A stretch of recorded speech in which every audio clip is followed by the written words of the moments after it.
setiap yang namanya manusia itu pasti mikir. Itu aja cara paling gampang untuk jawab apakah ada filsafat dalam agama. Justru kalau nggak ada filsafat, agama nggak ada. Karena hakikatnya filsafat adalah berpikir secara radikal, secara mendalam, secara kritis. Kalau orang tidak bisa mikir, dia tidak akan bisa beragama. Meskipun kamu bilang, loh agama itu kan tinggal patuh Pak, tinggal ikut apa adanya. Lah emangnya ikut dan patuh itu tidak pakai pikiran po? Pakai. Makanya agama kan sangat, termasuk Islam itu kan sangat benci yang namanya taklid. Ketika orang dilarang taklid, itu berarti kamu disuruh mikir. Oke, jadi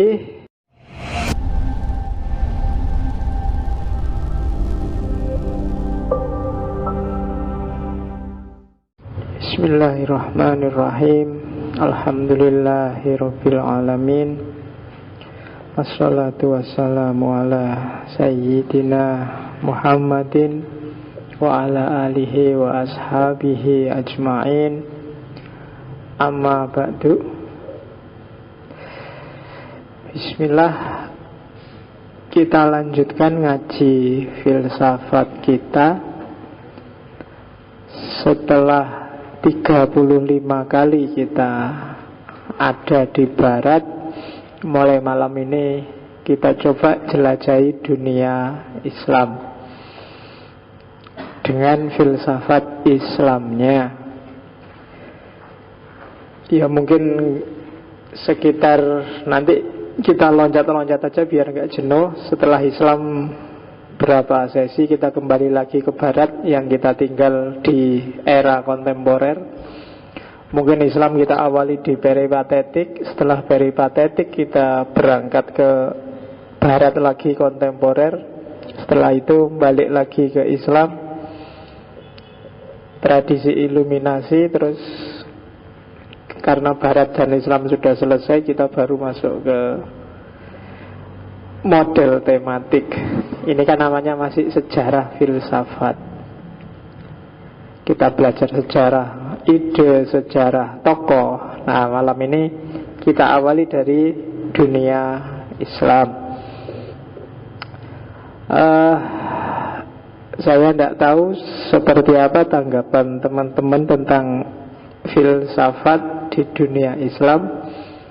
Banyak yang dalam tanda petik tidak setuju dengan istilah filsafat Islam, karena tidak mungkin Islam kok filsafat. Karena Islam itu agama, sementara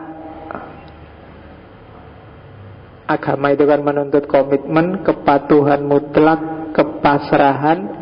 Sementara kalau filsafat itu kebebasan, pemikiran kritis, dan yang sejenis itu.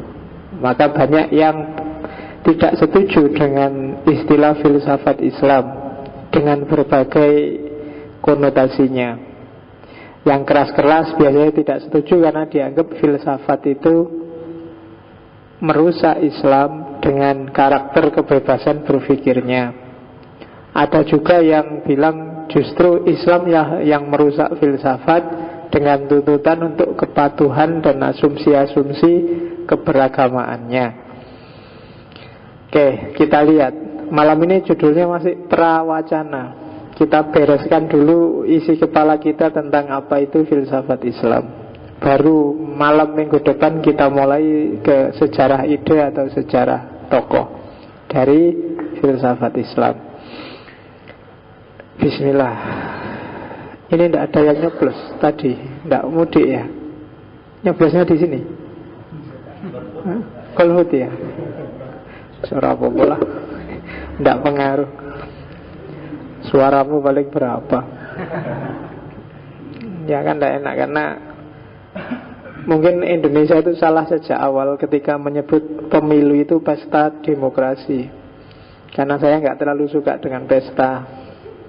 Jadi terus jadinya banyak yang nggak nyoblos karena pesta pesta itu menunjukkan, istilah pesta itu sebenarnya menunjukkan bahwa sebenarnya itu tidak serius. Wong pesta kok.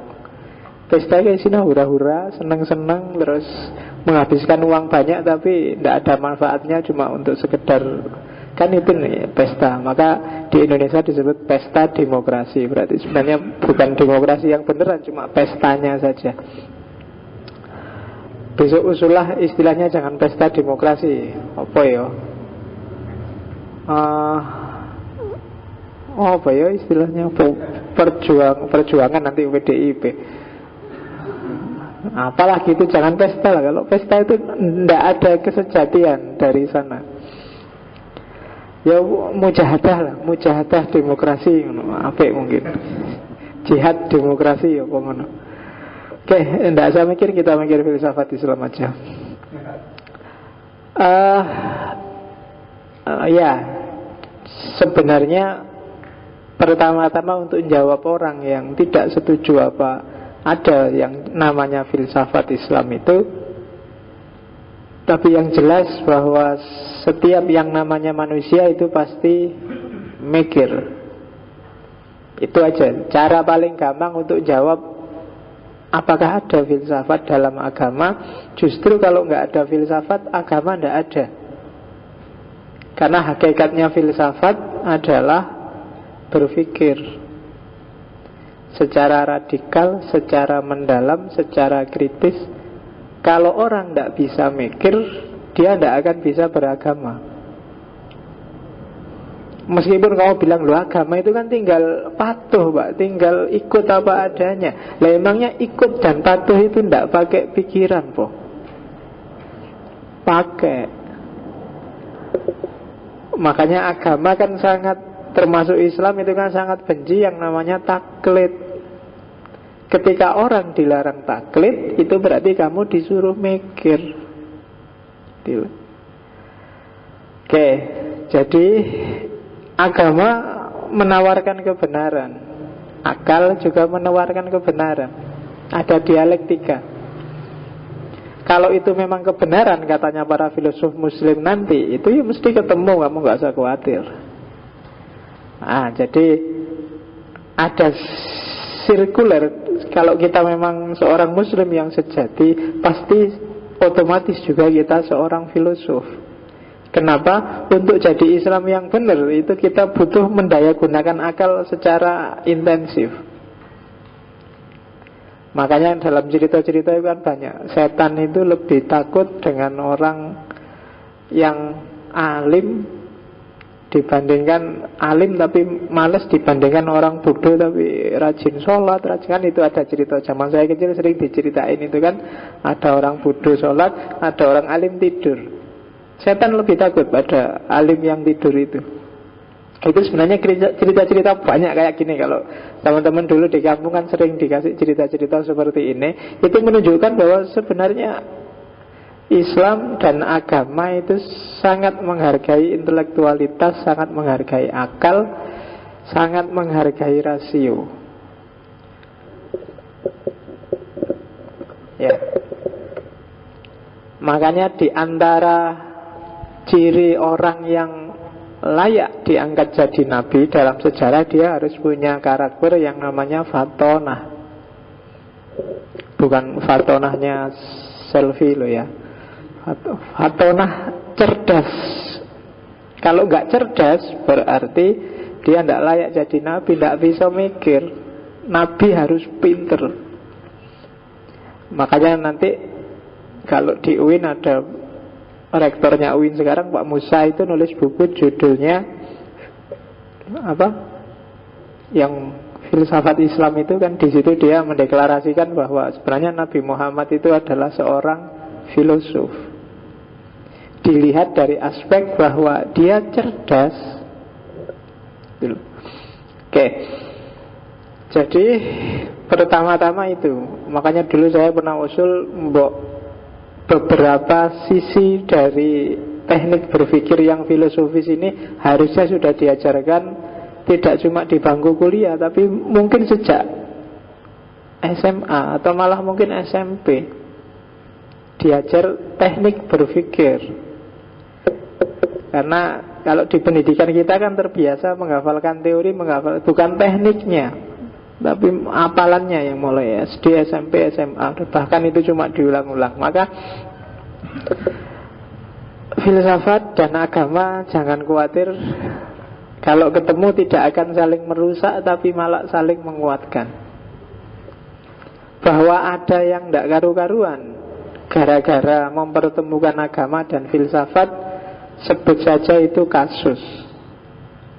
Kasus itu ya kejadian khusus, kejadian khas yang lebih banyak yang tidak seperti itu dibandingkan yang seperti itu. Nah, jadi kalau ada yang tanya, jawaban gitu. Kalau ada yang tanya, apa iya sih di agama ada filsafat? Oke ya. Nah, ini sepanjang sejarah ada paling tidak, sebenarnya ada 5, cuma bagi saya yang 4 sama 5 tak jadiin satu di yang terakhir itu. Jadi tipe hubungan. Jadi apa yang terjadi kalau filsafat dipertemukan dengan agama, termasuk dengan Islam? Jadi ada banyak wajahnya. Wajahnya tidak melulu dalam wujud Nietzsche atau dalam wujud Kierkegaard atau dalam wujud, tapi juga ada yang dalam wujud Iqbal, ada yang dalam wujud Mullah Sadra, dalam wujud Ghazali dan lain sebagainya. Ada jenis pertama, ya filsafat dalam tanda petik menjadi agama sendiri. Jadi filsafat jadi agama sendiri itu berarti filsafat mikir dewe, Tuhan itu yang seharusnya kayak gimana, Tuhan eskatologi, surga, neraka, ajaran, kekuasaan, kapasitas manusia tentang dan macam-macam alam semesta itu kan mikir dewe. Filosofnya tidak peduli dengan doktrin-doktrin agama. Nah, itu filsafat jenis pertama. Kamu ketemu di filsafat agama biasanya. Apa buktinya Tuhan itu ada? Apa buktinya alam ini tergantung? Apakah kita bebas atau independen, apa terikat dan seterusnya? Itu filsafat jadi agama sendiri. Terserah agama bilang apa. Cuma yang jenis pertama ini ingin menjawab isu-isu agama, tapi pakai akal saja, tidak peduli agama ngomong apa. Itu jenis pertama. Ya banyak, kayak kemarin misalnya kayak Nietzsche bilang, oh agama itu candu, agama itu mentalitas Buddha, agama itu mikir sendiri. Dan itu luar biasa. Zaman tahun berapa saya menerjemahkan buku yang judulnya God of Philosophers, diterjemahkan jadi Bertuhan ala Filosof, tahun 2002. Tulisannya Anthony Kenny. Dan itu luar biasa, wacana-wacana yang diangkat oleh para filosof untuk memahami isu-isu agama. Jarang orang berani masuk ke dunia itu karena agak tricky, orang sering bilang jangan belajar filsafat nanti kamu rusak loh.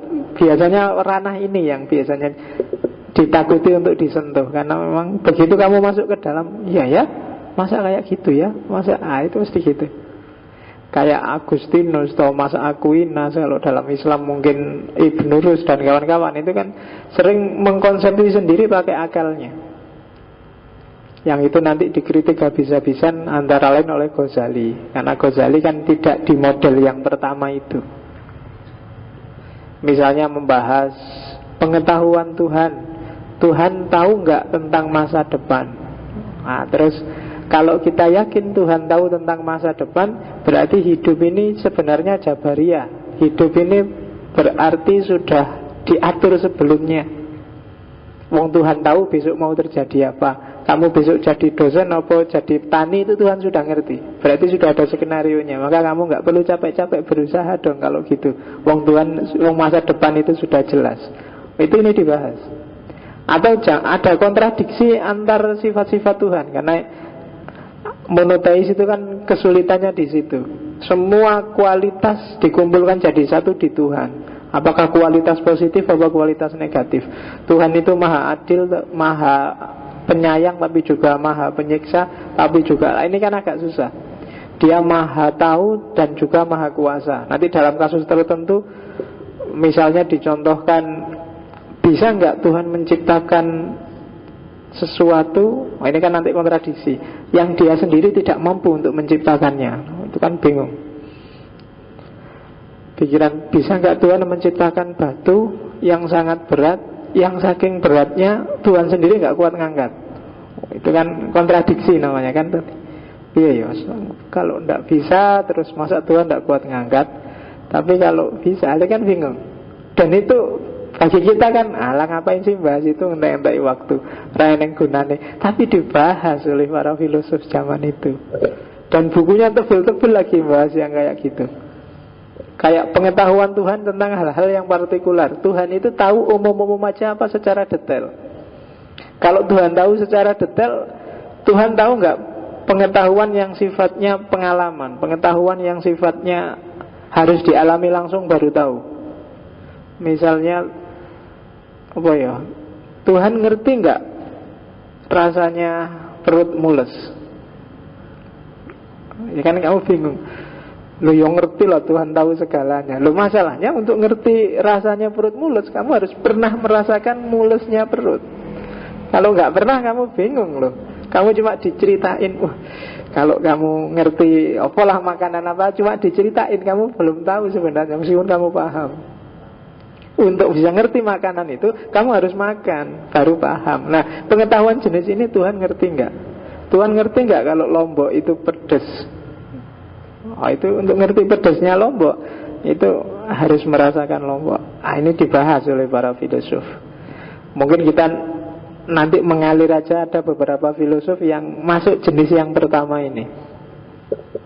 Kalau dalam Islam ada dua orang tokoh yang agak destruktif, banyak nabrak dogma-dogma dasar Islam, seperti Ar-Razi atau Ibnu Rawandi. Nanti kita lihat, semoga sempat ngomong orang-orang ini. Itu yang pertama. Yang kedua, filsafat jangan takut dia mendukung agama. Jangan salah, ilmu kalam, usul fikih, ulumul Quran, ulumul hadis, dan beberapa ilmu alat yang lain, itu basisnya adalah filsafat. Ketika Imam Ghazali Imam Syafi'i nulis Ar-Risalah, yang kemudian jadi basisnya usul fikih, yang kemudian jadi sumber orang untuk ijtihad merumuskan halal haram dalam Islam, itu basisnya adalah mantek, filsafat. Jadi dia mendukung agama. Perdebatan Mu'tazilah, Asy'ariyah, Sunni, Syiah yang debat luar biasa, itu kan debat yang pakai akal. Itu kan pertarungan antar pemahaman. Ya nama lainnya kan sebenarnya itu diskusi yang sifatnya filosofis. Jadi filsafat. Maka banyak orang yang anti filsafat, padahal mungkin dia sebenarnya filosof, tapi dia nggak sadar. Ghazali itu menghantam filsafat luar biasa dalam tahafut falasifah, padahal dia sendiri sebenarnya filosof. Sebelumnya dia nulis banyak sekali kitab-kitab filsafat. Jadi jangan khawatir, kamu belajar filsafat. Filsafat ada juga yang model kedua, filsafat itu mendukung agama.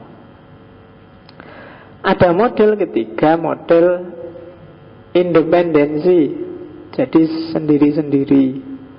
Tidak apa-apa kamu belajar filsafat, tidak apa-apa, tidak akan ganggu agamamu, karena dua-duanya beda. Agama urusan keyakinan, filsafat urusannya akal. Masing-masing wilayahnya berbeda. Ditemuk-temukan juga bisa, tapi sebenarnya itu dua dunia yang berbeda. Pakai akal kamu memahami agama boleh, pakai agama kamu mau nyerang filsafat bisa. Cuma tidak ada gunanya, karena memang tidak kompatibel. Dua wilayah ini berbeda. Itu namanya paradigma independensi. Immanuel Kant misalnya, Immanuel Kant itu membahas agama panjang lebar, sampai terakhir dia tidak bisa ini dibahas terus. Satu-satunya jalan yang mungkin adalah beri ruang dalam dirimu untuk agama. Karena ternyata semua argumen rasional tentang dogma agama itu lemah. Nanti kalau kita sudah masuk tematik ke teologi, akan kita lihat coba. Hampir semua yang kamu bilang selama ini seolah-olah masuk akal, urusan agama itu sebenarnya ada kelemahannya. Ya karena memang akal. Kayak kamu bilang, oh alam ini teratur, berarti Tuhan memang ada. Atau ada sebab yang rentetan dan Tuhan itu sebab pertama. Atau banyak, dan semuanya ada kelemahannya. Maka katanya Immanuel kan, enggak daripada capek-capek, jangan ditemok-temok ke belajar filsafat, belajar enggak apa-apa. Kamu Islam aja enggak apa-apa, itu dua wilayah yang berbeda. Nah itu model yang ketiga. Kamu belajar Heidegger, belajar aja, belajar Sartre, belajar aja, dan enggak ganggu agama kan. Dan bisa kan ternyata enggak ganggu. Wong ya kamu cuma sekedar tahu aja. Itu paradigma ketiga sebenarnya. Tidak otomatis belajar filsafat terus agamanya rusak, atau tidak otomatis filsafatmu jadi kacau gara-gara keterikatan dengan agama. Dua-duanya dua wilayah yang berbeda. Itu model ketiga. Model yang terakhir, filsafat untuk menjelaskan agama. Ini biasanya para peneliti. Para peneliti itu kan dengan senjata filsafat terus menganalisis fenomena-fenomena agama, dogma-dogma agama dari luar gelanggang. Nah kalau ini sudah dari luar, model keempat. Jadi boleh kamu ambil model yang keempat. Saya ingin neliti gimana keberagamaan santri ngaji filsafat. Nah itu kan dari luar. Aku di luar dengan senjata filsafat, kamu jadi objeknya yang tak analisis. Sejauh mana Tuhan menurut orang yang ngerti filsafat dan yang tidak ngerti filsafat. Sejauh mana itu dari luar. Itu jenis keempat. Jadi filsafat sebagai kacamata untuk menjelaskan bahasa agama, fenomena-fenomena agama. Kenapa sih kok ada tawuran antar sekte? Nah, terus kamu dari luar masuk, oh itu ada kayak gini, oh variabelnya ini dan seterusnya. Itu kan pakai filsafat. Mungkin pakai fenomenologi yang kemarin Husserl, kamu masuk untuk melihat kenapa agama Jawa itu beda dengan agama Arab misalnya. Nah, itu kan filsafat sebagai kacamata terhadap agama. Itu jenis yang keempat. Jadi apakah filsafat merusak agama atau sebaliknya agama menghalangi aktivitas filsafat? Bisa kamu lihat satu di antara empat itu. Tidak mesti begitu. Kadang-kadang filsafat jadi agama sendiri bisa. Kadang-kadang filsafat mendukung agama. Ya bisa juga memang independen, jalan sendiri-sendiri. Bisa filsafat jadi kacamata untuk melihat agama. Sebaliknya apa bisa? Agama jadi kacamata untuk melihat filsafat. Ya bisa saja, kan juga sering terjadi. Kalau orang bilang filsafat itu kafir, itu kan agama jadi kacamata untuk melihat filsafat. Itu juga bentuk pertemuan antara filsafat dan agama. Oke, ini harus diperjelas dulu. Apa sih? Ini kan jenis kedua tadi. Filsafat mendukung agama. Apa sih bantuannya filsafat pada agama? Dalam catatan saya paling tidak ada 4. Yang pertama, mengenal Allah, ma'rifat, memahami iman. Makanya teologi itu kalau dalam tradisi Kristen didefinisikan faith seeking understanding, keimanan yang berusaha untuk ngerti. Dan ini natural. Orang itu tidak bisa disuruh wis percaya wae, itu tidak bisa. Meskipun dia diam, biasanya tetap tanya di kepalanya. Kok gini ya? Wis toh percaya wae, enak-enak kuliah neng UIN itu. Tetap kamu kamu akan penasaran, bertanya lebih jauh. Iman dulu juga gitu. Kayak kamu kecil dulu diceritain, kita hati-hati lo ya, diawasi Gusti Allah lo. Karena kamu mesti tanya, kayak gimana ya Gusti Allah. Dan kamu merancang-rancang sendiri di kepalamu. Allah itu mungkin kayak gini, surga itu besok kayak gini, malaikat itu gambarnya. Dan itu human. manusia, tidak apa-apa. Kamu punya curiosity. Dan filsafat bantu kamu untuk biar nggak ngawur aspek ininya. Bahkan banyak ulama bilang iman itu harus diawali dengan akal.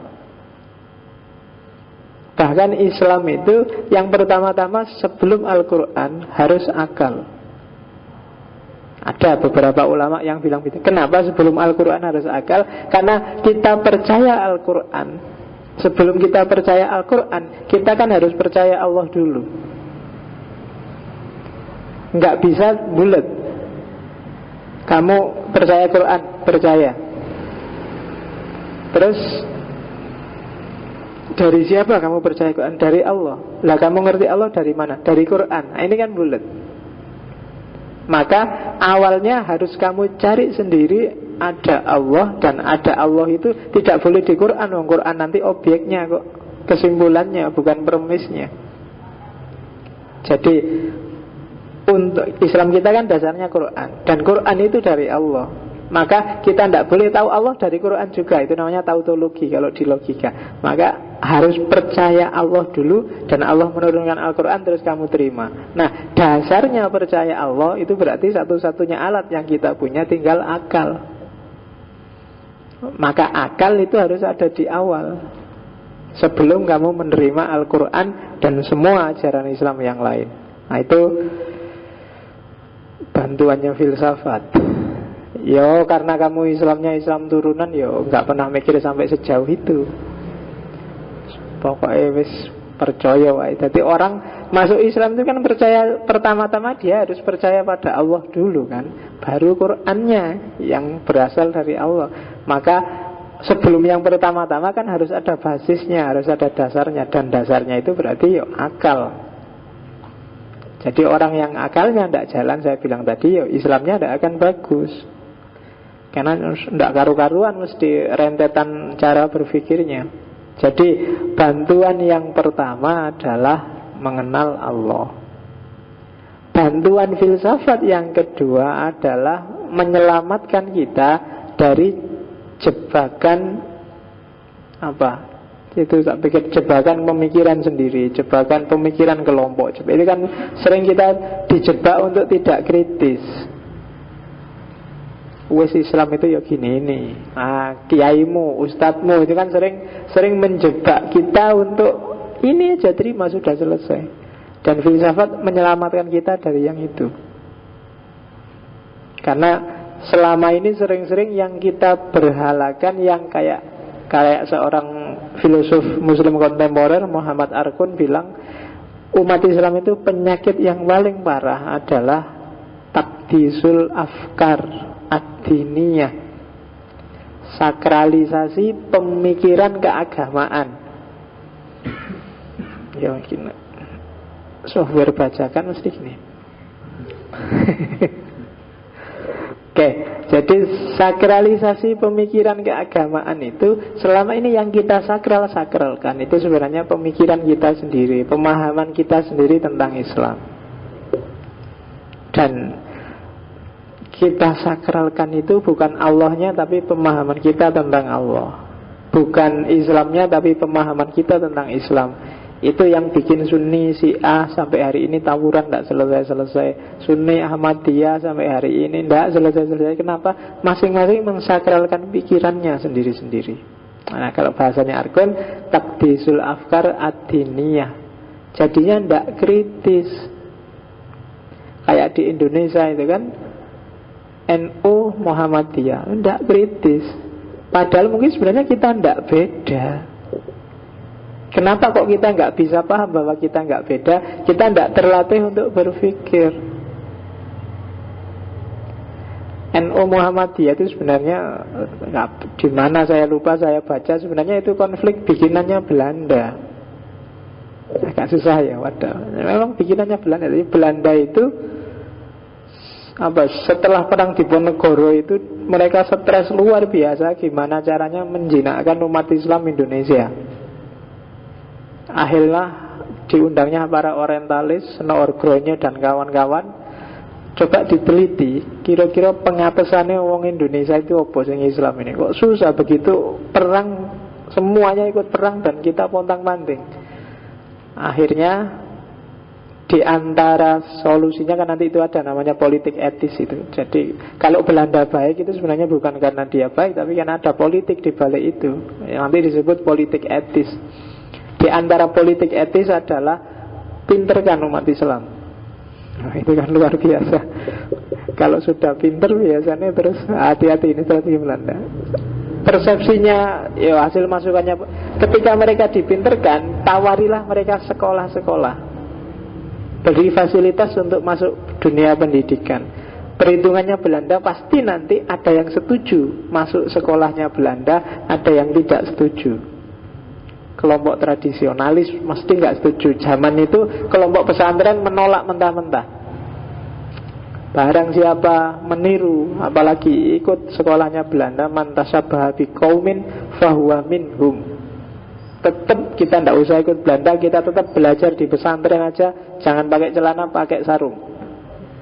Nah, beberapa setuju ikut sekolah Belanda. Ya, sekolah yang difasilitasi oleh Belanda, dibukalah pintu-pintu untuk pendidikan oleh Belanda. Dari sini lahir kelompok elit intelektual, lahir Muhammadiyah, lahir Persis, lahir Al-Irsad, macam-macam. Mulai pinter umat Islam. Yang tradisional, yang tidak mau, tetap tidak mau. Akhirnya begitu banyak orang pinter, yang terjadi kan yang pinter ini terus, apa itu tradisional? Itu bid'ah, itu khurafat. Mulai kan kayak gitu. Begitu diserang kayak gitu, yang tradisional kan panas, kurang ajar. Cuma dia panas nggak bisa ngelawan. Akhirnya, ini kita harus punya organisasi untuk melawan kayak gini-gini ini. Terus diskusi-diskusi di Surabaya, lahirlah kemudian NU. Lahirnya malah belakangan 26, Muhammadiyah malah 12, sekitar itu. Kak lucu kan, malah yang tradisional muncul di mana-mana. Tradisional itu awal terus modernis. Nah, Indonesia kan kualik, modernis dulu terus tradisionalis. Dan sampai hari ini terus, karena dia dinyak itu itu TBC, tahayul, bid'ah, khurafat. Sama orang modernis dia panas bikin organisasi untuk defense, untuk bertahan. Lahirlah NU. Dan sampai hari ini itu kan tawuran itu, dan Belanda sukses. Jadi seandainya ada perang beneran, tidak akan bisa kompak lagi kayak zaman Diponegoro. Mesti mikir KNU Muhammadiyah yang perang, kan mesti gitu. Dan hari ini terjadi semangat seperti ini masih diwarisi oleh para partai-partai Islam. Jadi tidak mungkin bisa bersatu. Dan itu pinternya Belanda dan bodohnya kita sampai hari ini. Masih mau aja ngikuti logika untuk konflik seperti itu. Oke, itu manfaatnya filsafat. Yang ketiga, bantuannya filsafat pada Islam adalah dengan filsafat orang bisa merumuskan praksis agama secara kontekstual. Filsafat membantu melakukan kontekstualisasi itu, menyesuaikan ideal-ideal agama dengan realitas kekinian hari ini. Jadi tafsir, takwil itu kan aktivitas-aktivitas filosofis yang isinya menderivasikan, menarik, mengistimbatkan isinya ajaran agama biar bisa dipraktekkan secara nyata. Itu bantuannya filsafat. Kalau nggak ada aktivitas tafsir, nggak ada aktivitas takwil, mungkin Islam sudah hilang sejak lama, sudah masuk museum. Tapi dengan masuknya tradisi berpikir yang filosofis, maka dinamika keilmuan Islam masih berjalan hingga hari ini. Dan yang ketiga, filsafat berguna untuk refleksi diri, kontemplasi, membaca diri, membaca alam, membaca Tuhan, melahirkan teologi. Itu bantuannya filsafat. Makanya tadi tak bilang, kalau kita anti sama sekali filsafat, berarti anti dengan pemikiran. Kalau kita anti pemikiran, kita tidak akan bisa masuk Islam. secara benar. Jadi premisnya itu. Sehingga konklusinya berarti agama termasuk Islam itu butuh filsafat. Yang sering bikin orang trauma adalah orang susah membedakan antara filsafat sebagai metode dengan filsafat sebagai produk. Filsafat sebagai produk itu sifatnya historis, kasuistik. Sementara filsafat sebagai metode itu sifatnya ideal, epistemologis, metodologis. Tidak ada dan memang seharusnya tidak boleh seorang muslim anti akal. Kenapa? Ya karena dasar-dasar ajaran agama itu semua dirumuskan kompatibel dengan akal. Jadi ada wahyu yang diam, ada wahyu yang bunyi. Kan gitu kalau dalam, saya lupa ulamanya yang bilang siapa. Wahyu yang ada bunyinya itu ya Al-Quran. Sementara wahyu yang di kepala kita, wahyu alam semesta yang kita sebut ayat kauniyah itu kan tidak ada bunyinya, cuma bisa kita baca. Oke. Jadi sebelum masuk ke filsafat Islam, bagi saya ini penting biar kamu nggak rancu, nggak bingung. Nah, sekarang setelah kita terima, oh kalau gitu boleh filsafat masuk ke Islam. Diskusi selanjutnya adalah enaknya dikasih istilah apa? Ada yang bilang filsafat Islam, ada yang bilang filsafat Muslim, ada yang bilang filsafat Arab, ada yang bilang filsafat di dunia Islam. Nah, kamu suka yang mana tinggal pilih. Yo, masing-masing punya argumen. Ya yang paling populer tetap filsafat Islam.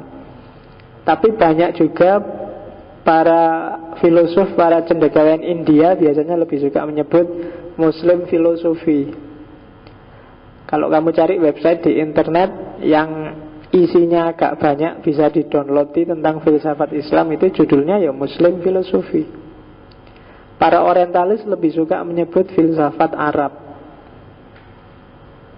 Dan beberapa tokoh kontemporer lebih suka menyebut filsafat di dunia Islam. Istilah filsafat Islam paling banyak dipakai, cuma orang sering mengkritik apa filsafat Islam itu benar-benar filsafat. Nah, itu dipertanyakan. Maka karena seperti tak bilang tadi, nggak mungkin Islam kok filsafat, dan nggak mungkin filsafat kok Islam.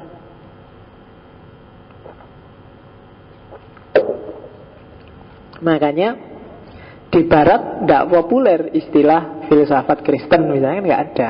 Karena filsafat Kristen itu ya teologi itu, dan bukan filsafat. Nah, apa pas kalau gitu disebut filsafat Islam? Itu yang bikin orang, iya ya kalau gitu istilah apa ya yang pas? Muncul alternatif kedua, oh berarti jangan disebut karakter ajarannya, sebut aja pelakunya, filsafat Muslim. Karena para pelakunya adalah umat Islam, muslimin. Tapi terus ada keberatan juga, loh masa begitu? Banyak loh yang kita sebut filosof muslim karena masuk dalam kategori filsafat Islam, dan dia ternyata bukan Islam. Misalnya Maimonides, misalnya juga dia Yahudi. Ada juga Yahya bin Adi. Yahya bin Adi ini Kristen, tapi ya dia masuk dalam kajian filsafat Islam karena hidup di era dinasti Islam saat itu. Ada bahkan yang ateis, seperti tak sebut tadi Ibnu Rawandi, kemudian Ibnu Abu Isa Al-Warraq, kemudian Abu Zakaria Ar-Razi. Ini kayak agak ateis, agak anti-Islam. Tapi pikiran-pikirannya juga masuk dalam buku filsafat Islam. Ar-Razi itu kalau kamu lihat di buku-buku filsafat Islam hampir selalu dicantumkan namanya. Padahal kalau kamu baca pikiran-pikirannya Ar-Razi, wah luar biasa, agak menyerang Islam. Maka terus, apa iya filsafat Muslim? Terus ada ide ketiga, kalau gitu filsafat Arab. Wis nggak bisa dianu, ini kan kabeh wong Arab, Islam nggak Islam kan tapi Arab. Tapi terus ada kritik, loh kok Arab? Wong Islam itu menyebar kemana-mana, tidak cuma di Arab. Berarti nanti kalau ada Afrika, kalau ada Indonesia yang pintar filsafat, tidak bisa masuk dong. Bingung lagi. Udah lah gini aja, filsafat di dunia Islam kan enak sudah kan. Lalu dunia Islam itu mana? Kalau dulu gampang, khilafah selesai, dinasti Abbasiyah selesai. Sekarang dunia Islam itu mana? Amerika itu muslimnya juga banyak, ya kan? Bahkan di Israel itu loh ada muslim. Dunia Islam itu bagian mana? Terus gimana? Empat-empatnya ada kelemahannya. Akhirnya wis sak karepmu arep gawe istilah apa? Yang paling populer filsafat Islam. Meskipun ada juga yang masih konsisten dengan filsafat Muslim juga ada, yang pakai istilah filsafat Arab juga ada. Jadi problem ontologis dari sisi penamaan tidak masalah, nggak apa-apa orang menyebut apa. Yang penting entitas yang disebut jelas, maksudnya itu. Sekarang kita lihat, kalau tadi nama bidangnya, sekarang disiplinnya. Ada 3 nama, ada 3 istilah di dunia Islam untuk menyebut filsafat. Yang pertama falsafah, yang kedua hikmah, dan yang ketiga ulum al-awail. Itu yang dari Al-Kindi. Kalau falsafah, iyalah, falsafah ini sebenarnya tidak perlu tak jelasin, ini cuma mentransfer dari bahasa Yunani. Filosofia, cinta kebijaksanaan. Orangnya biasanya disebut filosof. Ini sebenarnya serapan dari bahasa Yunani. Kalau katanya Ikhwanus Shofah, filsafat itu adalah mahabbatul ulum. Jadi al-falsafah awaluha mahabbatul ulum wa akhiruha al-qaul wal amal bima yuwafiqul ilm. Jadi falsafah itu diawali dari cinta pada ilmu-ilmu, pada pengetahuan, dan diakhiri dengan kata-kata serta perbuatan yang sesuai dengan ilmu itu. Itulah falsafah. Jadi kalau cuma duduk dan ngaji seperti ini, belajar filsafat, jangan ngaku filosof dulu. Filosof itu perilaku dan perbuatannya harus sesuai dengan ilmunya, baru dia boleh mengklaim diri sebagai filosof. Itu katanya Ikhwanus Shofah. Ikhwanus Shofah itu kelompok agak misterius, sekelompok filosof, sekelompok ilmuwan di era Abbasiyah sekitar abad 9-10. Jadi Ikhwanus Shofah ini lahir ketika Mu'tazilah runtuh. Tokoh-tokoh dan pemuka-pemukanya dikejar-kejar, cara berpikir rasional kritis dianggap makar, sehingga aktivitas-aktivitas filosofis agak sembunyi-sembunyi, dan antara lain lahir Ikhwanus Shofah. Ada yang bilang cara berpikirnya agak cenderung ke Syiah Ismailiyah, tapi yang jelas orang-orangnya agak unik. Ini organisasi semacam organisasi bawah tanah, tapi jelas pikiran-pikirannya banyak ditulis. Kebanyakan nulis semacam ensiklopedi. Cari di perpus atau mungkin silahkan di download Rosail Ikhwanus Shofah. Itu biasanya agak tebel bukunya. Ngomong macam-macam, mulai matematika, mulai logika, dan banyak hal, termasuk astronomi dan lain-lain. Itu Ikhwanus Shofah. Organisasinya agak rahasia, karena memang hidup di era ketika filsafat dianggap hal yang buruk setelah Mu'tazilah jatuh. Makanya namanya Ikhwanus Shofah. Dia prihatin melihat umat Islam yang tidak karu-karuan akidahnya. Jadi fokusnya akidah. Cuma uniknya bagi Ikhwanus Shafah, solusi dari hancurnya akidahnya umat Islam itu filsafat. Jadi kebalikannya, selama ini kan orang melihat justru filsafat yang merusak. Tapi bagi Ikhwanus Shafah, filsafat adalah obat bagi akidah. Nah, itu kebalikannya ikhwan hari ini. Kalau ikhwan hari ini kan cara berpikirnya beda. Kalau Ikhwanus Shafah khas, jadi penyembuhnya umat adalah filsafat. Ya coba dikaji, karena saya ada 3 atau 4 kajian hasil penelitian tentang Ikhwanus Shafah, cuma semuanya dari orang luar, termasuk Nicholson. Silahkan dicari, bukunya nggak susah untuk di-download, tapi yang paling yang kamu download bahasa Inggrisnya nanti. Coraknya agak ensiklopedik. Untuk Ikhwanus Shafah, istilah yang pertama di dunia Islam adalah falsafah.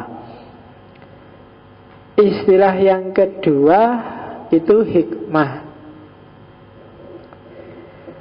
Kenapa disebut hikmah? Karena ada kemiripan karakter dari kata filsafat dalam bahasa Yunani dengan hikmah dalam bahasa Arab. Kemiripan yang dimaksud. Di Quran banyak istilah hikmah. Bahkan Allah itu sering disebut di Quran Azizun Hakim. Itu kan hubungannya dengan hikmah pasti. Atau saya lupa ya, apa hadis apa ya, yang wa may yu'tal hikmata faqad utiya khairan katsira. Jadi apa, Quran ya? Quran. Hikmah dari Tuhanmu, barang siapa dikasih hikmah maka dia dikasih kebaikan yang luar biasa, kebaikan yang banyak. Disebut juga ketika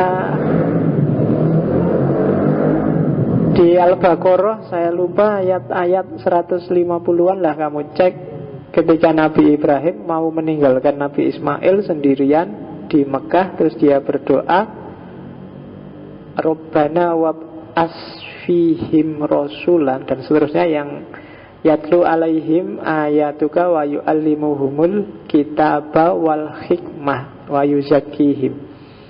Jadi Nabi Ibrahim minta, meskipun nanti tak tinggal, utuslah Rasul di kalangan mereka, dari kalangan mereka sendiri, biar belajar tentang kitab dan belajar tentang hikmah. Jadi kalau kamu tanya apa dalilnya ngaji filsafat, sebut ayat itu tadi. Ini doanya Nabi Ibrahim, nyuruh kita ngaji Quran tapi juga ngaji hikmah. Yatlu alaihimul kitab wal hikmah. Terus pada puncaknya adalah wayuzakihim, untuk menyucikan jiwa mereka. Jadi malam ini kita sebenarnya ada di situ. Oke. Dan kalau bagi Al-Kindi, filsafat sama hikmah itu sama. Minggu depan kita ketemu Al-Kindi, filosof pertama. Luar biasa orang ini, karena dia yang memperkenalkan Yunani. Dia punya keahlian macam-macam, itu Al-Kindi. Mungkin kita satu demi satu kita kupas nanti para filosof Islam.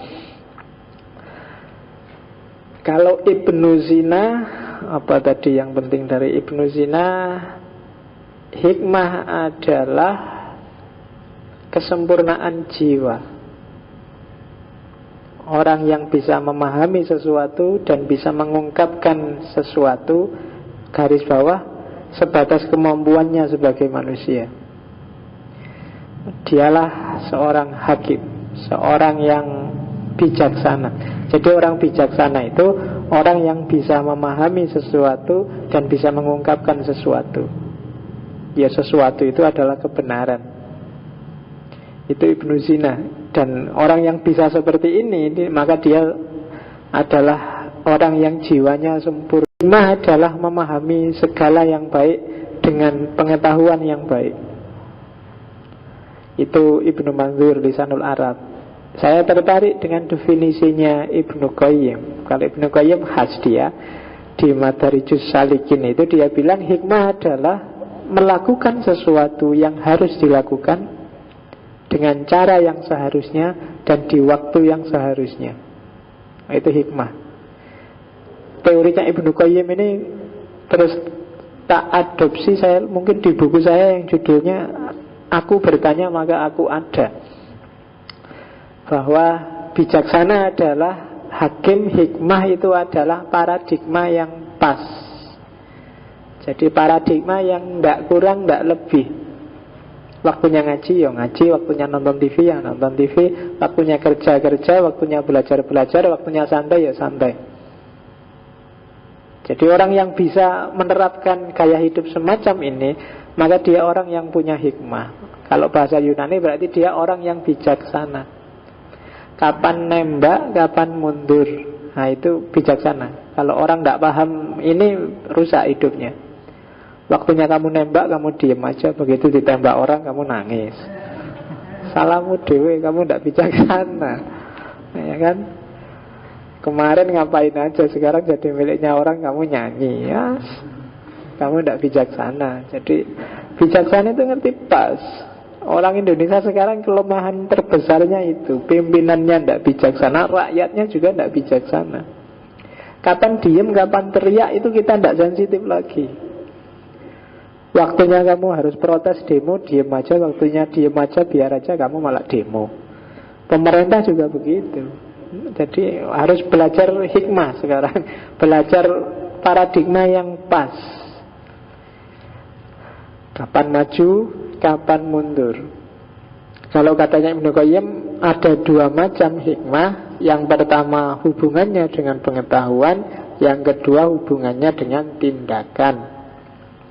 Yang hubungannya dengan pengetahuan berarti ketahuilah sedalam-dalamnya, temukanlah esensinya, itu hikmah. Kalau aku bisa menemukan esensi dari air teh gelas dan tutupnya ini, berarti aku sudah menemukan hikmahnya. Oh, ini esensinya adalah air minum untuk diminum. Nah, itu ketemu sudah hikmahnya, berarti sudah pas, tinggal diminum.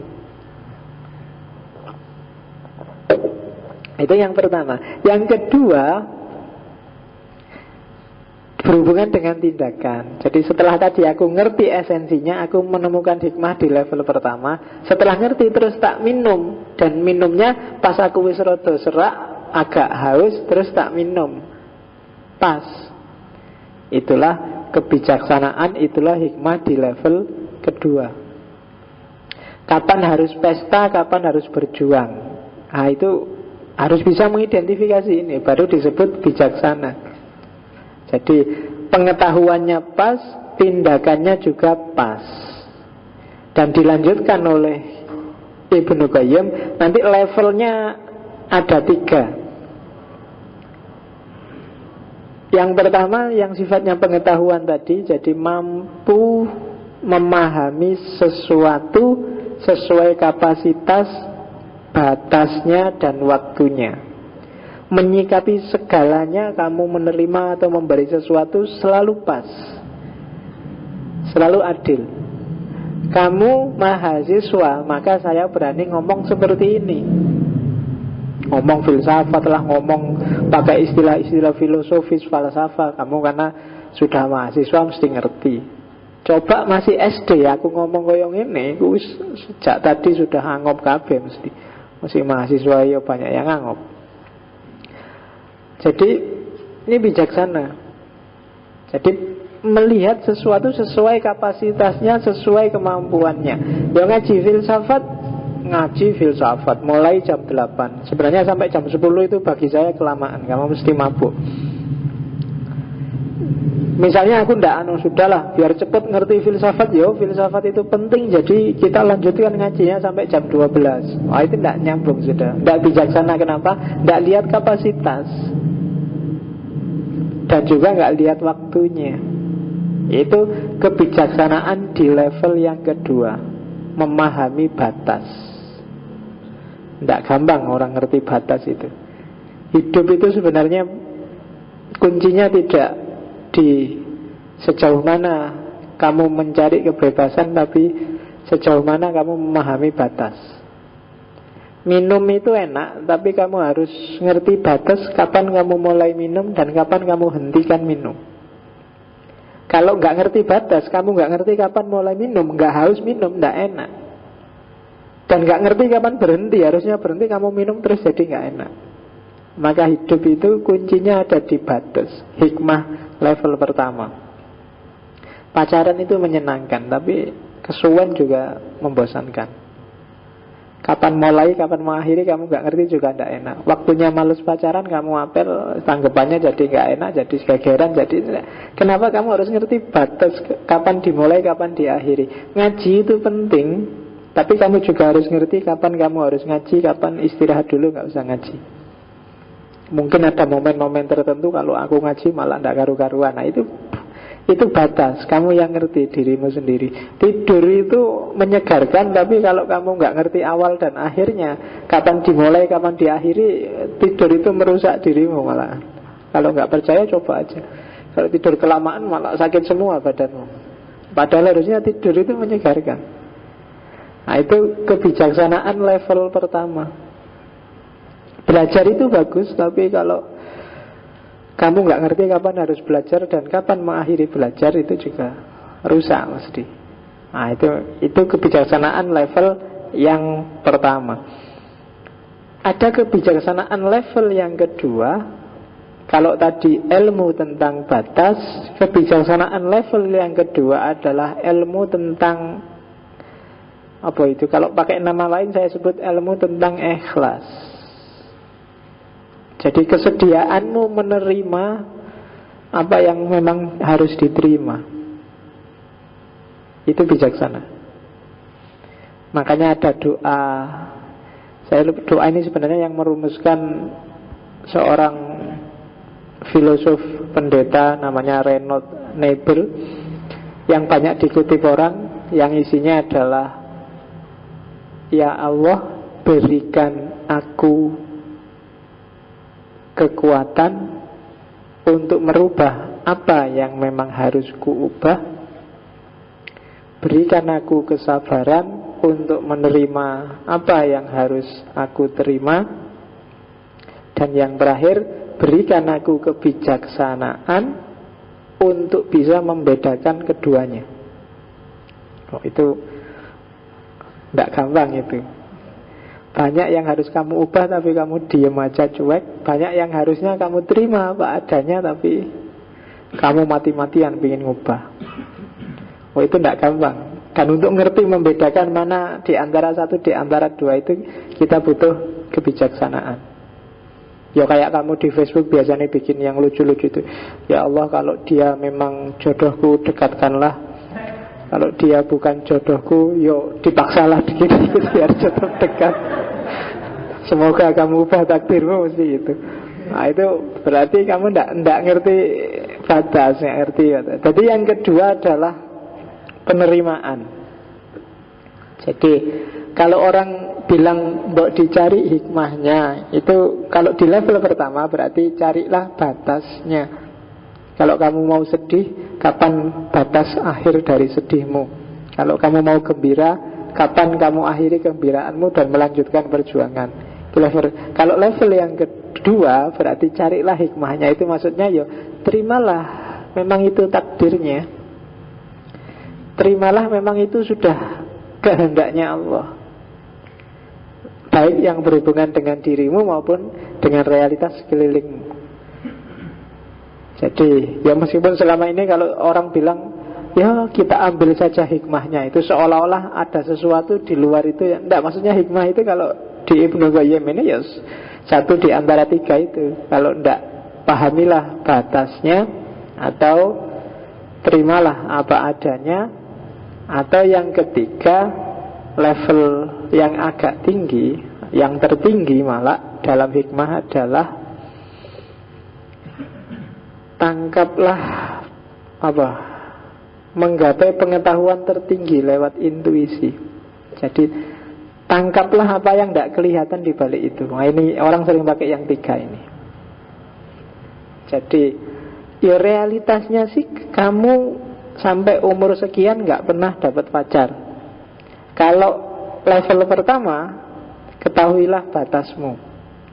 Ketahuilah batas itu berarti carilah hikmahnya bahwa ya wajarlah aku tidak punya pacar, memang aku itu kalau ngaca ya kayak gini, uang juga tidak punya juga. Itu kamu ngerti batas, berarti paham batas. Di level kedua, ikhlas lah, diikhlaskan aja. Kenyataannya memang begitu. Dan di level ketiga, tangkaplah yang tidak kelihatan. Mungkin aku tidak dapat pacar sampai hari ini itu karena mungkin Allah menghendaki aku belajar serius ben cepat lulus. Itu menangkap yang tidak kelihatan. Makanya orang bilang mbok dicari hikmahnya aja. Itu menuju ke sana sebenarnya. Dan itu tidak gampang loh. Jangan salah, 3 ini seolah simpel. Ya tak kasih contoh yang simpel, tapi dalam hidup sehari-hari berat. Kamu butuh latihan terus menerus, butuh bekal yang agak dalam. Itu hikmah. Makanya orang butuh filsafat. Filsafat itu tidak sekedar cinta rasionalitas, cinta kebenaran, tapi cinta kebijaksanaan. Ada beda. Jadi bijaksana itu agak di atasnya kebenaran. Kebenaran itu kalau tidak bijaksana bisa jatuhnya malah merusak. Ya macam-macam, kamu bisa ngerti sendiri lah. Banyak hal yang sebenarnya benar, cuma begitu kamu tidak bijaksana mengelolanya, dia bisa merusak. Minum itu benar, tapi kayak tadi nggak ngerti batas, kapan diawali, kapan diakhiri, jadi tidak bijaksana. Ngomong memang ucapkan kebenaran, kulil haqqo walau kana murran, tapi itu level ontologis. Tapi begitu masuk level etika, tidak selalu hak itu yang pahit itu harus kamu ucapkan.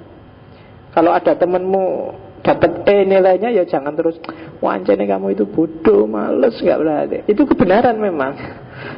Memang bodoh, males. Buktinya dapat tapi ya jangan diomongkan gitu. Itu namanya tidak bijaksana. Jadi kalau ada temanmu misalnya gendut besar terus bilang, gendut terus, mbok jangan manggil aku gitu. Loh kan ini kebenaran, fakta bahwa kamu itu, iyalah, cuma ya jangan segitunya. Itu namanya tidak bijaksana. Itu hikmah. Jadi kebenaran itu levelnya bahkan di bawah etika. Di atas etika ada kebijaksanaan. Oke, jadi itu istilah kedua yang dipakai. Istilah ketiga ya al-umulum al-awail, ya ilmu-ilmu orang zaman dulu. Jadi filsafat itu di dunia Islam tidak selalu referensinya ke Yunani. Nanti kita lihat. Meskipun banyak jasanya Yunani, tapi India, Persia, Romawi itu turut bermain. Makanya beberapa filosof Islam menyebutnya al-ulum al-awail, karena dia menyerap dari berbagai peradaban. Dan Yunani pun bukan kok terus tiba-tiba ujuk-ujuk berpikir sendiri ada Yunani, tapi Yunani pun dia menyerap dari berbagai peradaban sebelumnya. Maka disebut al-ulum al-awail. Nah, sekarang kita lihat istilah-istilah sudah. Sekarang kita lihat seperti apa sih statusnya filsafat Islam itu dalam dunia akademik. Persepsi yang pertama, para orientalis biasanya melihat bahwa filsafat Islam itu adalah kelanjutannya filsafat Yunani kuno. Ini seolah-olah biasa, tapi sebenarnya pelecehan. Iya, kamu nggak sadar kalau bilang itu. Jadi nadanya sebenarnya nada pelecehan, karena orang Islam itu tidak bisa berfilsafat. Filsafat itu tidak original dari Islam, tidak otentik dari Islam. Kalau tidak pinjam dari peradaban lain, dia tidak bisa melahirkan tradisi berpikir yang filosofis. Cuma selama ini kan kamu bahkan kadang-kadang bangga, wah yang mewarisi Yunani itu Islam. Padahal kalau para orientalis konotasinya agak melecehkan. Jadi bahkan Bertrand Russell pun yang belakangan bilang Islam itu tidak mungkin punya budaya intelektual kritis. Dia cuma mengadopsi Yunani, diterjemahkan gitu aja. Tidak original pikiran-pikirannya. Jadi melanjutkan filsafat Yunani kuno. Itu persepsi pertama. Ya memang di antara kelemahan kita umat Islam sering begini, sering tidak peka. Jadi dilecehkan, tapi kadang-kadang kamu malah merasa bangga. Gitu loh. Terus banyak kasusnya, banyak contoh kasus. Tinggal mulai sekarang kamu latih benar intelektualitasmu, hikmahnya agak dilevelkan. Yang ketiga, bacalah yang tidak terbaca. Itu kamu sering sekali dilecehkan. Kadang-kadang kamu ikut meleceh-lecehkan, meskipun gak sadar. Misalnya contoh paling simpel, ya orang salah, orang keliru, orang jahat itu banyak. Tapi kalau ada ustadz salah, kalau ada ustadz keliru, itu TV berlomba-lomba memuat. Dan kamu ikut-ikutan komentari yang jelek-jelek. Satu demi satu akhirnya ustadz-ustadz kita jatuh. Mulai Ustadz Solmed, UGB, Ustadz yang mati satu demi satu orang Islam itu. Saya tidak tahu apa benar, apa ada rekayasa atau apa. Tapi yang jelas, loh kamu kok malah ikut-ikutan maki-maki. Bukan urusan bela atau tidak bela, tapi masalahnya nggak jelas. Kalau sudah masuk TV itu siapa salah, siapa benar juga agak kabur. Kalau nggak mau ya buat diem aja. Tapi tak lihat di berita-berita internet itu mesti komentarnya banyak dan ikut-ikutan maki-maki. Ya itu sebenarnya menampar kita kan. Cuma ya kamu enjoy aja, seneng-seneng aja. Biasalah. Ustadz itu memang gitu. Itu sebenarnya kan menjatuhkan dirimu sendiri. Sama dengan bilang, ya kayak gitu itu orang Islam itu. Ustadznya aja kayak gitu, apalagi. Kan mesti gitu nama lainnya. Cuma kamu gak sadar. Dan orang barat seneng yang gini-gini kan, di blow up. TV tiap hari juga masuk. Oke. Kan banyak itu kasus Jainuddin, A.A. Kim kemarin nikah lagi. Terus apa lagi, Ustadz Solmed, UGB. Kan satu demi satu Ustadz kita berguguran di TV. Dan kita dengan gembira ria mendukung pengguguran itu. Yo, saya tidak tahu, mungkin ada skenario apa lah. Ya orang jahat itu banyak yang kayak dukun-dukun di majalah. Kamu belilah majalah Liberty misalnya, yang kayak UGB bahkan lebih kurang ajar itu banyak. Ada Ki Sopo bisa menyembuhkan, ada pelet apa, ada banyak. Coba aja kamu lihat di koran, tidak ada yang ngungkit-ngungkit itu. Cuma ya mungkin karena tidak komoditas. Nah ini yang agak melecehkan yang pertama. Jadi filsafat Islam itu hanya melanjutkan tradisi Yunani kuno. Terus ada juga yang bilang bahwa filsafat Islam itu hanya reaksi dari dialektika dengan budaya dan peradaban lain. Misalnya pendapatnya Maimonides. Sebenarnya banyak juga orientalis yang bilang bahwa Islam itu hanya melanjutkan Persia, hanya melanjutkan Yunani, hanya melanjutkan termasuk ajaran-ajaran dasarnya. Tidak ada satupun yang original dari Islam. Haji ya melanjutkan pagan Arab. Sholat seperti yang kamu lakukan itu coba bandingkan dengan ritualnya Yahudi, mirip. Tradisi kholwat puasa sudah ada sebelum Islam. Tidak ada satupun yang original. Maka terus dikritik sama orang-orang ini. Anda termasuk filsafatnya juga sebenarnya cuma nyomot aja dari yang sudah ada. Nah itu persepsi kedua. Nah persepsi pertama dan persepsi kedua akhirnya diselamatkan oleh persepsi ketiga. Persepsi revisionis, bahwa jangan salah, Yunani mempengaruhi, Persia mempengaruhi, Romawi mempengaruhi, tapi filsafat Islam punya originalitasnya sendiri. Memangnya peradaban mana sih di dunia ini yang tidak terpengaruh oleh peradaban yang lain? Nggak ada. Yang baru sama sekali di bawah sinar matahari ini nggak ada. Pasti saling pengaruh mempengaruhi. Cuma Islam kan membawa originalitasnya sendiri. Misalnya Allah itu sebelum Islam datang, kata-kata Allah ini sudah ada. Pagan Arab itu ya pakai istilah Allah.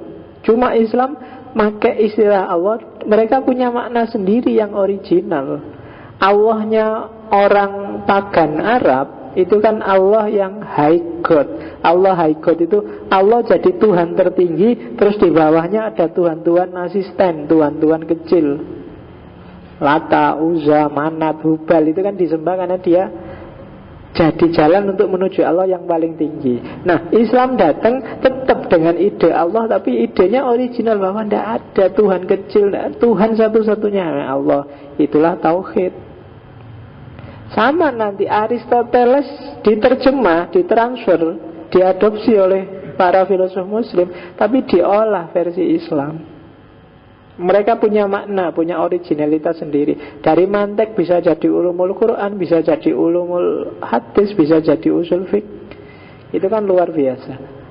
Nah, itu pendapatnya kelompok yang ketiga, kelompok revisionis. Seperti tak bilang tadi loh, diskursus intelektual dalam Islam juga luar biasa. Coba dibaca Mu'tazilah, coba dibaca Syiah, Sunni. Itu kan pikiran-pikirannya merupakan dunia intelek, dunia akal yang luar biasa. Nah, itu kelompok revisionis. Ya, tokoh-tokohnya M.M. Sharif, Oliver Liman, atau Alparslan Acigang dari Turki.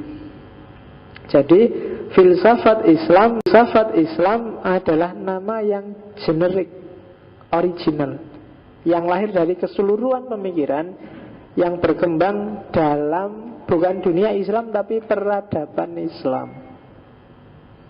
Baik itu Arab atau non-Arab, Muslim atau non-Muslim, di Timur Tengah atau enggak, bahasa Arab atau Persia atau Melayu, sejak zaman dulu sampai zaman sekarang. Itulah filsafat Islam. Jadi kalau tadi kamu bingung definisinya, ya wis tetap pakai filsafat Islam, cuma dengan definisi itu. Filsafat Islam adalah nama generik dari keseluruhan pemikiran yang lahir dan berkembang dalam lingkup peradaban Islam dimanapun itu berada. Nanti kita lihat apa yang membedakan filsafat Islam dengan filsafat yang lain, di mana letak generiknya. Itu yang ketiga. Oke, itu tadi kesimpulannya ada di sini. Oke ya, ini beberapa fakta. Seperti tak bilang, tidak semua filosof Muslim itu Islam. Kemudian biasanya khusus untuk filsafat disebut bahwa dimulai sekitar abad kedua Hijriah atau awal abad 9. Dan filsafat Islam di abad kedua, abad 9 inilah yang nanti sekitar 3 abad setelah itu memicu lahirnya Renaissance di Barat. Ini yang sering disebut orang bahwa Barat juga ya nanti terpengaruh oleh Islam. Biasa peradaban itu saling mempengaruhi. Indonesia dipengaruhi Amerika, ya wajar wong. Amerika sekarang kan rajanya peradaban masa kini. Mungkin kamu gak sadar, mungkin kamu anti, tapi pasti ada pengaruh itu. Dan di ensiklopedia Britannica, Barat yang mengadopsi Islam habis-habisan itu disebut one of the largest technology transfer in world history. Jadi jasanya para filosof Muslim dan para ilmuwan Muslim melahirkan Renaissance di Barat. Era awal ini diawali di Al-Kindi, diakhiri di Ibn Rus. Era awal ya, yang orang terus menyebutnya filsafat peripatetik Arabic School, aliran peripatetik. Kalau bahasa Arabnya biasanya disebut filsafat masyaiyah. Ya, terjemahannya masya itu artinya jalan. Sebenarnya peripatetik itu kan untuk menyebut filsafatnya Plato, Aristoteles. Kenapa disebut jalan atau jalan-jalan? Karena Plato itu yang punya akademia, kalau ngajar mahasiswanya nggak pernah di dalam ruangan seperti ini. Ngajarnya di taman, outdoor. Terus dia ngajarnya nggak sambil duduk di depan kayak gini, sambil jalan-jalan di antara mahasiswanya. Maka disebut filsafat jalan-jalan, masyaiyah. Dan ini nanti diadopsi oleh para filosof muslim karena banyak terpengaruh oleh Plato dan Aristoteles, terus disebut filsafat masyaiyah, cuma versi Arab. Maka disebut peripatetic Arabic school. Jadi jalan-jalan. Atau kita bikin istilah baru, kalau dulu jalan-jalan ini filsafat nongkrong misalnya, karena kita sambil nongkrong di sini sambil atau bikin yang baru, besok kita tidak di sini, keluar aja coba di angkringan, jadi kita sebut filsafat angkringan, kan itu tidak apa-apa, biar khas. Oke, setelah peripatetik, setelah meninggalnya Ibnu Rus sekitar abad 15, filsafat Islam di Barat redup. Islam Spanyol, Islam Afrika agak redup. Yang agak cerah filsafat Islam di timur, Persia, India. Dan itu nanti terkenal dengan aliran iluminasinya. Jadi falsafatul masyrik, kalau istilahnya Ibnu Sina, filsafat timur. Makanya aliran-alirannya ada avesinisme, iluminasionisme, teosofi dan seterusnya. Itu gelombang kedua filsafat Islam. Setelah akhir era iluminasi ini, puncaknya adalah Mulla Sadra, umat Islam padam. Padam dalam arti hampir seluruh dunia Islam kemudian dijajah oleh Barat. Nah, ketika umat Islam dijajah Barat ini, ya bukan berarti terus mati tradisi intelektualnya. Tradisi intelektualnya mengambil wajah yang agak berbeda, yaitu wajah pembaharu, modernis. Tokoh-tokoh seperti Abduh Jamaluddin Afghani, Muhammad Iqbal dan kawan-kawan. Itu gelombang ketiga di dunia filsafat Islam. Setelah banyak yang merdeka, maka dapat dikatakan yang tadi gelombang pembaharu itu agak mati. Filsafat Islam terpengaruh cara berpikir positivistik saintisme Barat. Konsentrasi hampir seluruh dunia Islam sekitar abad 19-20-21 hari ini, termasuk di Indonesia, adalah konsentrasi dengan model positivisme saintisme. Konsentrasi ke ilmu-ilmu, spesialisasi, biologi, fisika, matematika, yang agama juga fikih. Jadi spesialisasi, keluar dari mainstream tradisi filsafat model-model klasik. Nah, jadi karena hanya dalam tanda petik ikut Barat, maka semacam padam juga di era-era modern. Baru belakangan ada kesadaran baru, ada gelombang baru, seiring kalau di Barat munculnya postmodernisme. Maka lahirlah gelombang tradisi filsafat Islam kontemporer. Ya mungkin beberapa namanya pernah kamu dengar: Hasan Hanafi, Muhammad Arkun, Nasr Abu Zaid, Ali Harb, dan macam-macam. Itu orang-orang baru. Pengaruh di Barat postmodernisme, melahirkan gelombang reformasi jilid 2. Kalau reformasi jilid pertama kan eranya Muhammad Iqbal dan kawan-kawan sampai hari ini.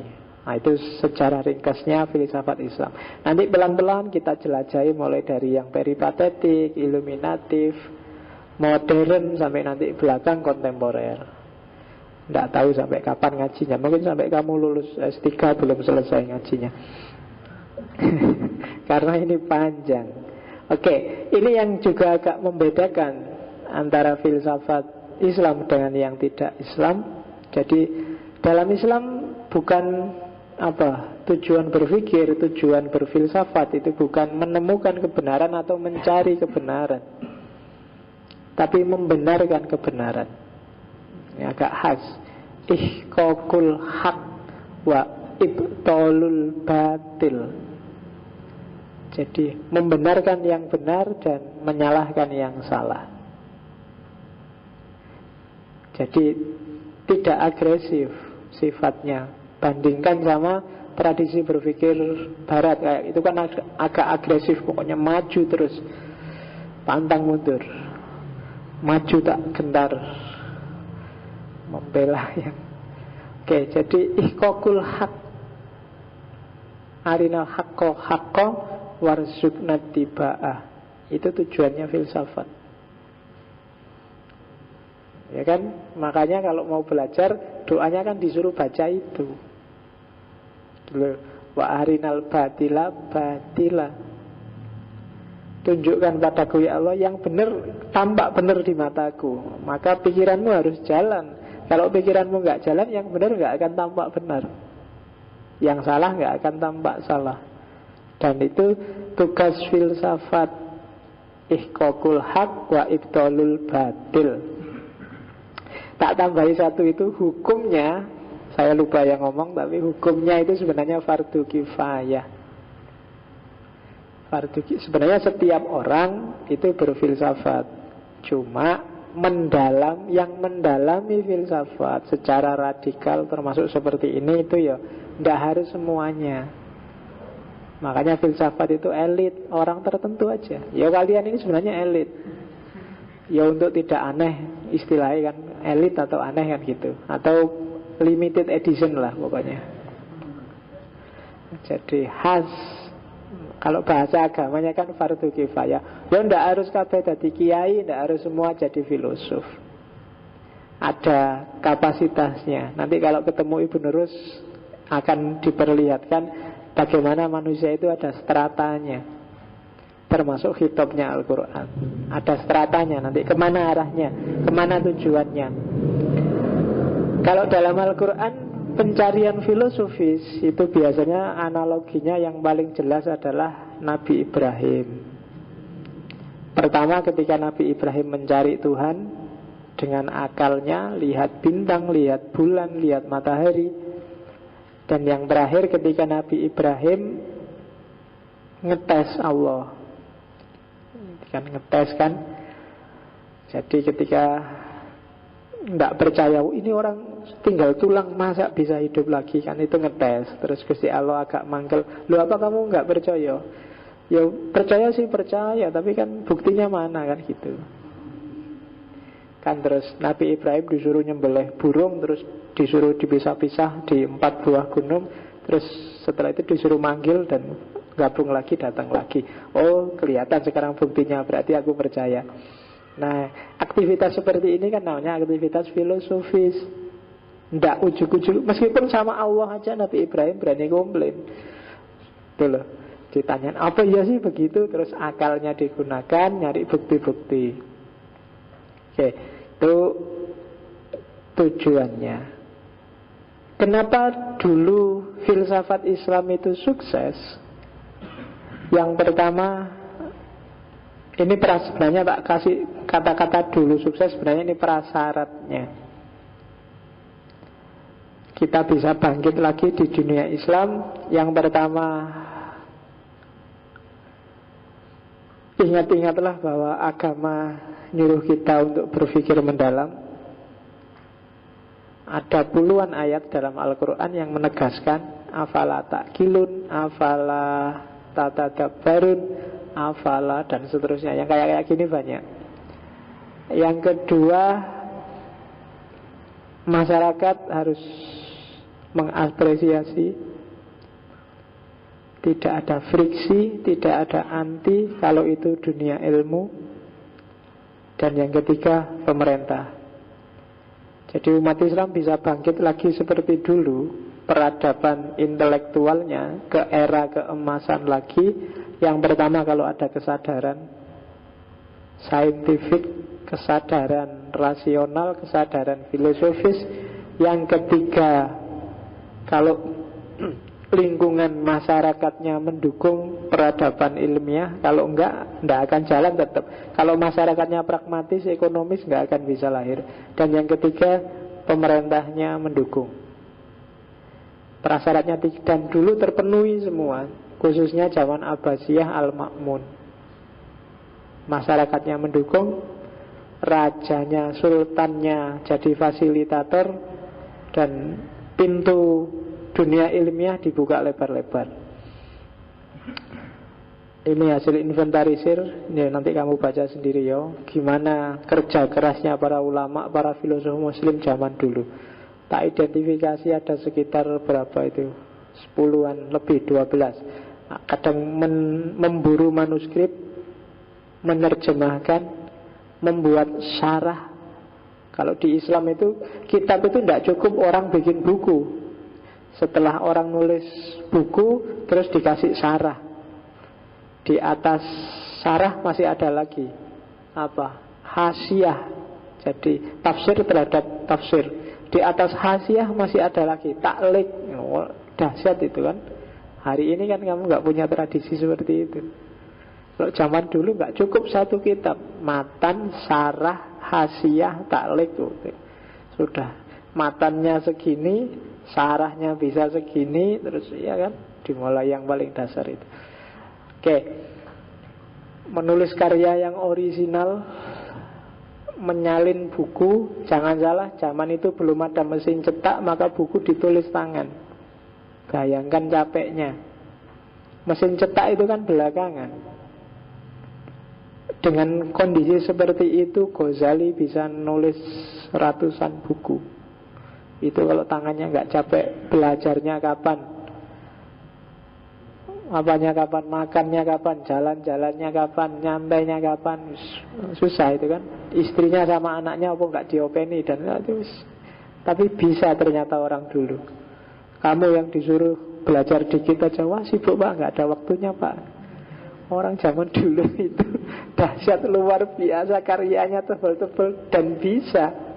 Mungkin karena kita terlalu manja ya, disuruh apa sidik, wah tugas terus pak dosen ini. Kita kan ya dari dosen yang lain banyak tugasnya, iyalah. Sing waras ngalah. Oke. Kemudian rihlah, jangan salah. Mereka itu kalau ada, ini kok meragukan ya, tidak segan-segan melakukan rihlah ilmiah. Hanya demi satu hadis bisa perjalanan berbulan-bulan untuk ngecek validitasnya. Kholwat itu ya menyepi sebentar untuk pendalaman keilmuan. Diskusi itu pasti, karena zaman itu kan para ilmuwan biasanya dikumpulkan di istana dan lain sebagainya. Tak sebut ini untuk bikin kita sadar bahwa pantas sampai hari ini kita susah bangkit lagi. Kenapa? Budaya ini hilang semua dari tradisi kita. Jadi kalau kamu punya cerita Islam merebut kembali peradaban, ya hidupkan lagi itu. Atmosfer akademik semacam ini sudah hilang di dunia Islam. Meskipun fasilitas semakin gampang. Kitab dulu nyarinya susah payah, sekarang kamu tinggal ngopi sak CD bisa dapat ribuan kitab. Maktabah Samilah itu kamu ya. Kamu capek-capek ngopi ya ora pernah diwaca mesti. Nyarinya aja rebutan-rebutan begitu dapat. Nah, dilihat aja enggak. Gitu aja kalau fontnya rusak, wah ini fontnya nggak kebaca, rusak, kamu potang-panting ke servisan. Padahal ketika sudah beres juga nggak dibaca. Buat apa? Iyalah. Oke, terakhir kita lihat ya kekhasan filsafat Islam. Ada beda antara era klasik sama era kontemporer. Kalau klasik berhadapan, karena Islam berhadapan dengan teks juga, nggak boleh kan Islam itu bertabrakan dengan Quran dan hadis. Ketemu filsafat Yunani juga, tapi jangan lupa juga ketemu dengan realitas-realitas kontekstual yang lain, budaya-budaya yang lain. Jadi Islam berhadapan dengan tiga hal itu. Nah, untuk dunia filsafat dari teks biasanya diambil tiga hal, istilah-istilah teknisnya tentang Tuhan, surga, neraka. Itu kan istilah-istilah teknis. Yang kedua inspirasi tentang kenapa. Jadi inspirasi itu kan bukan pemikiran, tapi gara-gara dari teks itu terinspirasi untuk berpikir apa. Itu inspirasi. Dan yang ketiga konfirmasi. Konfirmasi ini terakhir. Kalau filosofnya sudah menemukan teori, terus di cross check ke Quran, ke hadis, no kan bener kan, tidak bertentangan, itu konfirmasi. Sementara dari Yunani, ini karena era klasik, yang terjadi penerjemahan besar-besaran. Dari penerjemahan itu diserap dua hal, cara berpikir filosofis dan isu-isu filosofis dari Yunani. Terus sementara yang dari realitas kontekstual ketemu asimilasi, akulturasi dari Persia, dari Roma, dari itu. Dan mix dari tiga hal itu, penerjemahan dari Yunani, inspirasi dari Quran, dan asimilasi dari budaya lain, lahirlah filsafat Islam klasik. Jadi kalau ada yang tanya di mana originalitasnya, peradaban filsafat yang lain pasti tidak seperti ini polanya, khususnya ada nuansa teksnya. Kalau yang kontemporer itu polanya seperti ini, ya kan? Kontemporer sudah hari ini seperti tak bilang tadi, khususnya orang-orang baru, Hasan Hanafi dan kawan-kawan, yang dihadapi dua hal tetap sama, teks dengan realitas kontekstual. Tapi kan sudah tidak fokus ke Yunani lagi. Mereka adalah orang yang menguasai berbagai disiplin kefilsafatan, punya nalar kefilsafatan yang khas. Nah, dari situ nanti, dari kemampuan kefilsafatan mereka, biasanya dari filsafat jadi metodologi, jadi kacamatanya. Sementara dari teks Al-Quran, dari situ diambil nilai-nilai dasarnya yang universal untuk jadi worldview, untuk jadi pondasi. Jadi diperas dari sana, diambil nilainya, diambil substansinya. Kemudian dari realitas itu ya melahirkan problem. Beda sama yang klasik, problem itu dari teks, dari teori. Problemnya agak melangit. Tapi kalau kontemporer, problemnya munculnya dari realitas. Jadi metodologi yang filosofis dan problem-problem realitas dengan didasari oleh paradigma teks, lahirlah filsafat Islam kontemporer. Itu bedanya sama klasik. Itu kalau yang filsafat. Kalau ilmu kalam agak beda. Yang teologikal loh ya, yang filsafat Islam yang dalam genre teologis yang kita sebut ilmu kalam. Kalau ilmu kalam tidak jejer tiga seperti di atas, karena kalam ini isinya adalah komitmen, kepatuhan, maka yang paling atas adalah kepatuhan pemahaman terhadap teks, otoritas, Quran, Sunnah, Quran, hadis. Dari teks akan diambil dua hal, isu-isu utama dan metode. Dari isu-isu utama dan metode, dari situ lahir aliran-aliran. Dan aliran-aliran itu pada saatnya nanti akan ketemu dengan tantangannya realitas. Garis kiri dan kanan itu, kalau ilmu kalam klasik, tantangan realitas itu harus dinaikkan lagi ke atas, dicari jawabannya dalam teks.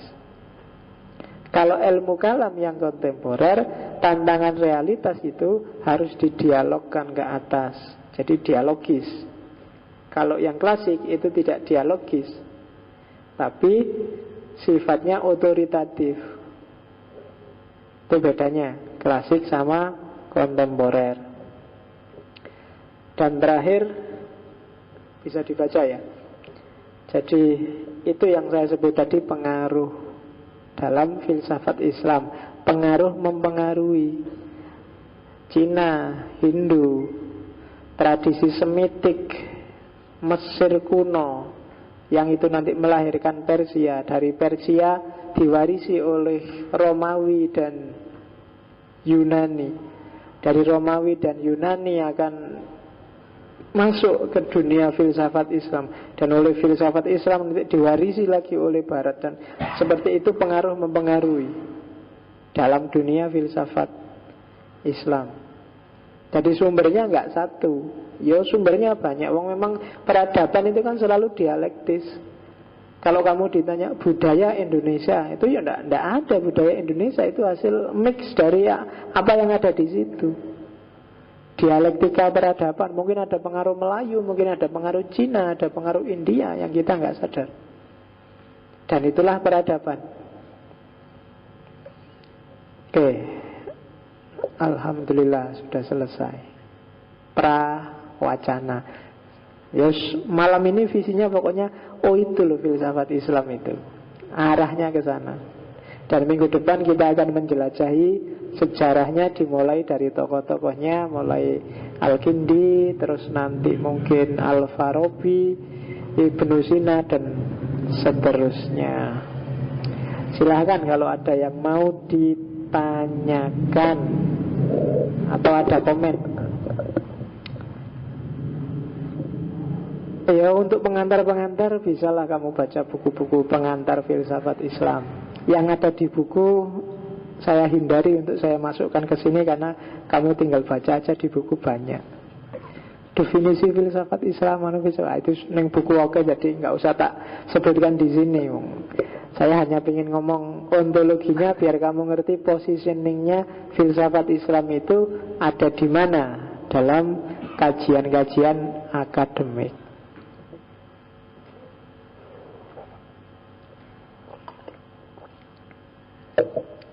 Oke ya, alhamdulillah nggak ada yang tanya. Saya harus agak cepat karena ninggal tamu. Saya akhiri sekian. Insya Allah kita akan ketemu Al-Kindi minggu depan. Wallahu a'lam bishawab. Wallahul muwaffiq. Wassalamualaikum warahmatullahi wabarakatuh.